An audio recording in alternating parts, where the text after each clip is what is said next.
चेतसाम् अव्यक्ता हि गतिर्दुःखम् देहवद्भिर्वाप्यते ये तु सर्वाणि कर्माणि मयि सन्न्यस्य मत्परा अनन्येनैव योगेन मां ध्यायन्तु उपासते तेषामहं समुद्धर्ता मृत्युसंसारसागरात् भवामि न चिरात् पार्थ मय्यावेश्यत चेतसाम् मय्येव मनाधस्व मयि बुद्धिं निवेशय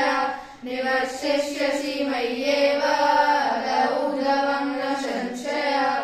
अथ चित्तं समाधातुं न शक्नोषि मयि स्थिरम् अभ्यासयोगेन ततो मामेच्छातुं धनञ्जय अभ्यासेभ्य समर्थोऽसि मत्कर्म परमो भव मदर्थमपि कर्माणि कुर्वन् सिद्धिमवाप्स्यसि अथैतदप्यासक्तोषि कर्तुं मद्योगमाश्रितः सर्वकर्मफलत्यागं ततो कुरु यतात्मवान् श्रेयो हि ज्ञानाभ्यासात् ध्यानाद् ध्यानात् कर्मफलत्यागात् शान्तिरनन्तरम् अद्वैता सर्वभूतानां मैत्रकरुणा एव च निर्ममो निरङ्कार सर्वदुःखसुखक्षमी सन्तुष्टो सततं योगी ततं दृढनिश्चयः मय्यर्पितमनो बुद्धिर्यो मद्भक्तः स मे प्रियः यस्मान्नो द्विजते लोको लोकान्नो द्विजते च यः हर्षमर्षभयोद्वेगैर्युक्तो यः स च मे प्रियः अनपेक्षः शुचिर्दक्षः उदासीनो गतव्यथः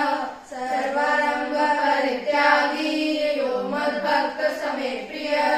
यो न हृष्यति न द्वेष्टि न शोचति न काङ्क्षति शुभाशुभपरित्यागी भक्तिमान्यः स मे प्रियः समशत्रौ च मित्रे च तथा मानापमानयोः शीतोष्णसमदुःखेषु समसङ्गविवर्जितः तुल्यनिन्दास्तुतिर्मौनी केनचित् अनिकेतस्थितिर्मतिर्भक्तिमान् मे ये तु धर्म्यामृतमिदं यथोक्तं पर्युपासते श्रद्धानां मत्परमा भक्तास्तेतीव मे प्रियः भक्तास्तेतीव मे प्रियः ॐ तत्सदिति श्रीमद्भगवद्गीतासु उपनिषत्सु विद्यायां योगशास्त्रे श्रीकृष्णार्जुन संवादे भक्तियोगो नाम 3 अध्यायः।